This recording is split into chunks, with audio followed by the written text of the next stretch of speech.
Hi, it's Medituzi. Hope you're all well and welcome to this video. Today's video is about how to turn your weakness into a strength and is on page 14 in my book Keys to a Fearless Life.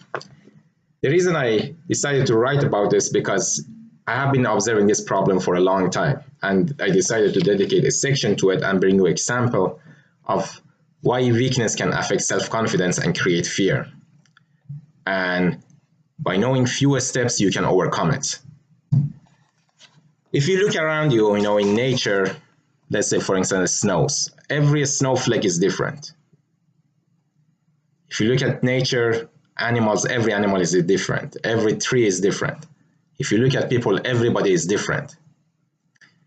And sometimes when we are different, we think this is a weakness. To give a good example, Thomas Edison, he couldn't hear very well, and he turned this weakness into a strength. This is an example I'm using over and over again of how you can turn a weakness into a strength. So Thomas Edison couldn't hear very well, so in his communication, in his business communication, he asked people to write things down to him, do it in writing when they communicated with him. And that was a major success in his business when he asked people to communicate with him in writing. That was a major success. So he turned a weakness into a strength. And this weakness didn't affect his self-confidence. He put a positive spin on it. And there are 3 steps that you can take to turn your weakness into a strength. To, first of all, understand your weakness. What is your weakness? Take a pen and paper, write down, go to a quiet corner, have a cup of tea and coffee or water, and write down the things you think is your weakness. Write it down. The second is confirm your list with a trusted source, with a friend, somebody who doesn't judge you, somebody who you're comfortable with. Confirm the list with him or her. And the third is make up for the weakness. Compensate for it.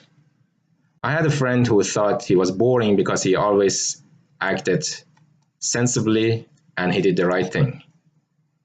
But I told him, you are not boring, you are responsible. So put a positive spin on it and compensate for it. There are lots of examples here where you can go into and find out how people turn their weakness into a strength.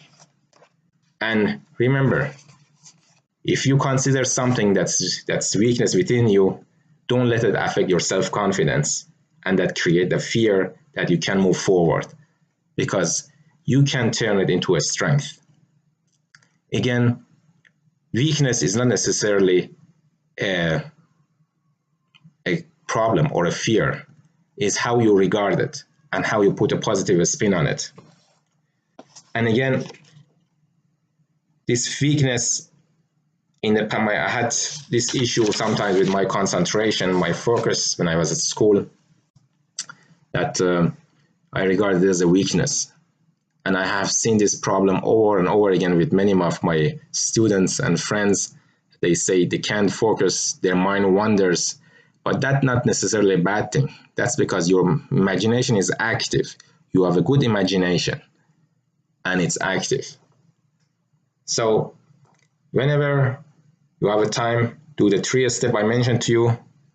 So the takeaway from this video is you go to a quiet corner, sit down, and take a pen and paper and write down your weaknesses, what you think is your weakness. 2, you confirm it with a friend, with a trusted source, and 3, you compensate for it. What you can do to compensate for that weakness and put a positive spin on it. And remember Thomas Edison example. That's all for today. Send me a note if you have a question. Have a great day.